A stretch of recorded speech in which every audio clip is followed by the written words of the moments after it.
Un saludo de parte de María y Alberto, bienvenidos a su canal de misterios de ayer y hoy, Enigmas de Gaia. ¿El mito de las alfombras voladoras tiene acaso un pozo de verdad? Ciertamente, cuando pensamos en ellas, nos vienen a la cabeza las historias de Aladino, las 1001 noches y demás. Pero, ¿realmente de dónde viene el concepto de alfombra voladora? Parece una chorrada, pero tiene un trasfondo que nos retrotrae a cientos y cientos e incluso miles de años atrás. ¿Acaso el recuerdo deformado de tecnologías ancestrales que permitían surcar los cielos? Vamos a ir rascando poco a poco en el tema. La referencia más extendida es, en efecto, la recopilación de cuentos medievales árabes de las 1001 noches, pero hay leyendas nórdicas que también, curiosamente, hacen referencia a telas voladoras. En Islandia, por ejemplo, se cuenta que éstas eran confeccionadas por los enanos intraterrenos, pueblo sabio y muy hábil, con grandes conocimientos de la alquimia y la metalurgia, capaces de construir dispositivos mágicos. Una tela mágica sobre la que se podía viajar por todo el mundo, tanto surcar los aires como sumergirse bajo las aguas. Telas que tenían un código de runas, las cuales debían ser entendidas por quien las usaba. Sin embargo, el origen más antiguo y poderoso del mito de las alfombras voladoras nos retrotrae al rey Salomón. Sabio entre los sabios, por la gracia de Yahvé, protagonizaría el periodo de mayor esplendor del reino israelí, paz, riqueza y opulencia a partes iguales.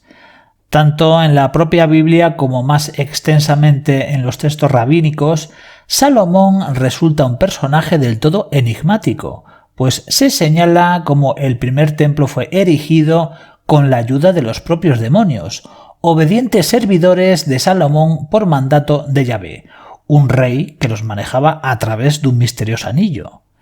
Salomón sabía comunicarse con las bestias, con los pájaros y hasta con los elementos, y poseía objetos de gran poder como el Arca de la Alianza, la mesa espejo del rey Salomón u otros cachivaches extraordinarios, como alfombras voladoras, algunas de gran tamaño, pues se decía que un ejército entero podía acompañar al monarca. Uno de estos textos rabínicos señala como el caballerete de Salomón a menudo empezaba el día desayunando en Damasco y lo acababa cenando en Media, en el noreste iraní, a unos 1500 kilómetros de distancia. De hecho, los más creyentes achacan a estos exóticos viajes del mítico monarca israelí la denominación propiamente de montañas de Suleimán o Salomón, a la cadena montañosa pakistaní al oeste del Valle del Indo, cuyo pico más alto se llama tal cual el Trono de Salomón, a unos 3.487 metros de altura. Leyendas y textos rabínicos aseguran también que los demonios, genios o jinns para los árabes, que ayudaron a erigir el templo de Salomón, extrajeron de aquella zona las piedras para construirlo, así como grandes cantidades de oro en varias minas hoy ocultas al hombre. Pero si hay otra fuente célebre acerca de la relación de esas misteriosas alfombras voladoras y el gran rey Salomón, es la Sura 27 del propio Corán, al respecto de los amoríos del monarca con la reina de Saba, en la actual Etiopía. En dicha sura se dice lo siguiente: Suleimán era el señor de los hombres, de los genios y las aves. Cuando viajaba por los aires sobre su alfombra mágica de seda verde, los hombres se disponían a la derecha y los espíritus a la izquierda, mientras un vasto ejército de pájaros de colores le seguía para proteger a los ocupantes de la luz del sol. Sin embargo, la fuente más loca y alucinante, por decirlo suavemente, al respecto del misterio de hoy, sería la reportada por un explorador francés del siglo XIX, un tal Henri Bach.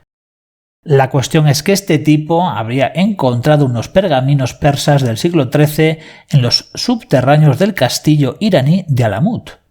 Los escritos originales fueron obra del erudito Isaac Ben Seira, que profesaba la religión judaica, donde se recogen informaciones de lo más chocantes. Allí se afirma que las alfombras voladoras se tejieron en Oriente Medio hasta finales del siglo XIII, para, eso sí, una clientela acaudalada tachada de pecadora e infiel por los gobernantes musulmanes, pues consideraban tales artefactos inspirados por los jinns y el diablo. Además, este erudito recogería cierta información al respecto de la reina de Saba.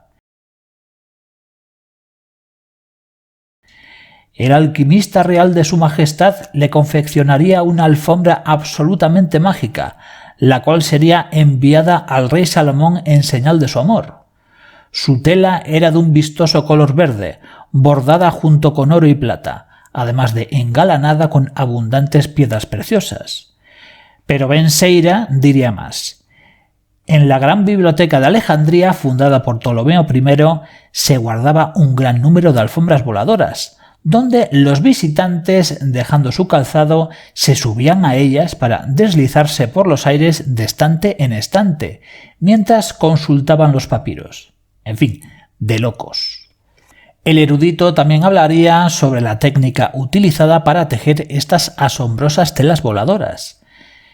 Eran tejidas por artesanos alquimistas, los cuales sobrecalentaban un cierto tipo de arcilla, solo conocido por ellos, que finalmente le confería propiedades antimagnéticas.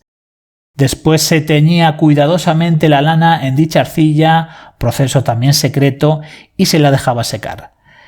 Ya lista la lana para el proceso de tejer la tela, sus fibras magnetizadas flotaban sobre el suelo, pues eran repelidas por el campo magnético terrestre.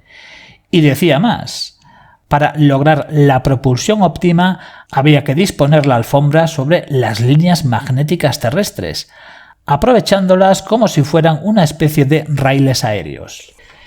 Evidentemente, como decíamos al comienzo, y sin querer menospreciar la tradición abrahámica, ni tampoco a este erudito del siglo XIII, todos estos relatos son muy difíciles de creer en su literalidad, muy difíciles de creer. Aunque, como en todo mito y leyenda de la más remota antigüedad, siempre hay en origen un pozo de verdad, y lo que nos llega son seculares tradiciones orales finalmente puestas por escrito, recogiéndose conceptos muy deformados, con interpretaciones del todo rocambolescas. ¿Pero eso significa que en la antigüedad Salomón y demás tropa no disfrutaba de artefactos que obraban auténticos prodigios? Recordemos que el Arca de la Alianza no debió de ser precisamente una broma, y la mesa de Salomón tampoco. Véase la importancia reverencial que tenía la mesa para la corte visigoda de Toledo. ¿Y si la alfombra voladora de Salomón no fuese tal? El propio Ben Seira comentaría algo bien relevante, una pista fundamental en todo este misterio. Fijaros. Un día se obró un gran prodigio a la vista de muchos, y un grupo de hombres de ricos ropajes y elegantes turbantes se elevaron en el aire, volando de Samarcanda hasta Ifasán, envueltos en un gran torbellino giratorio. Así también en otro relato medieval de Oriente Medio se señalaba: vimos un extraño disco giratorio en el cielo que voló sobre Nishapur, arrastrando gran cantidad de fuego y azufre consigo.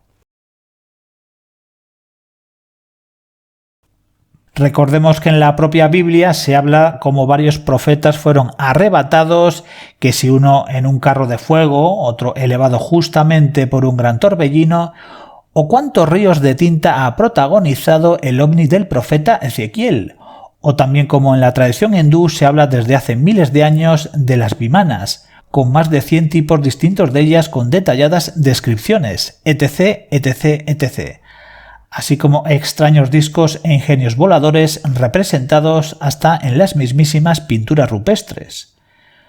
Lo dicho, amigos, lo sé, soy un plasta. ¿Y si todo este rollo de las alfombras voladoras fuesen el recuerdo deformado de tecnología ancestral? Hay textos rabínicos donde se dice también que Salomón tenía a su servicio un águila gigante, con la que podía surcar los cielos. ¿Un águila gigante? Eso recuerda demasiado a las representaciones de las deidades voladoras Anunnakis, ¿verdad?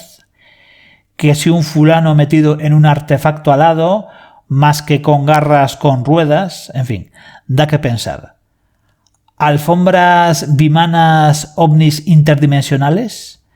Como diría la tradición árabe, todos estos fenómenos son obra de los jinns, traducido del árabe como oculto a la vista.